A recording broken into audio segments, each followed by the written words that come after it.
We're joined now by Ted Deutch, the former Democratic congressman from Florida, who is the CEO of the American Jewish Community.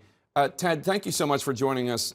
What do you see as the most urgent need right now for Jews so that Jews can live openly, proudly, safely like anyone else theoretically should be able to live? And deserves to live. Thanks, Jake. Look, this is a really momentous occasion.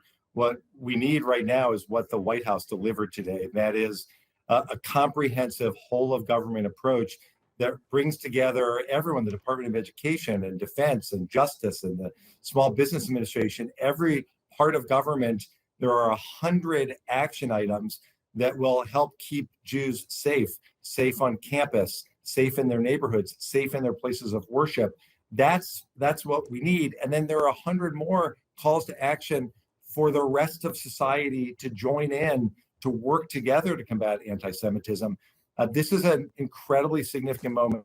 Reversing the normalization of anti-Semitism, which is an interesting thing because it occurs to me, there really has been a normalizing of it on some cable channels, certainly on the floors of Congress. I hear nonsense from, frankly, Democrats and Republicans.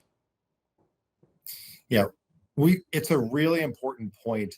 We can't allow it to become normalized. We can't allow it to become part of political discourse on the far left or the far right. And we can't just stand by when people go on their social media accounts. When Kanye tweets about going DEFCON 3 on the Jews, it invites the anti-Semites out from under their rocks. That's how it normalizes it. That's why the part of this plan dealing with social media companies is so important. We look forward to working closely with the administration to ensure that every one of these proposals is actually enacted, that we act together to keep not just the Jewish community safe, but this is beneficial for the entire community. And it really helps to sustain our democracy when we work together to fight anti-Semitism. Without getting too much in the weeds, I understand there was some dispute about which definition of anti-Semitism the White House was going to adopt.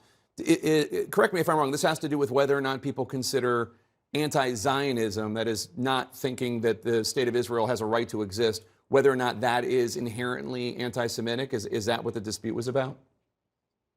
Yeah, the important part about the plan is that it was clear to embrace, as the administration already has, the definition of anti-Semitism from the International Holocaust Remembrance Alliance.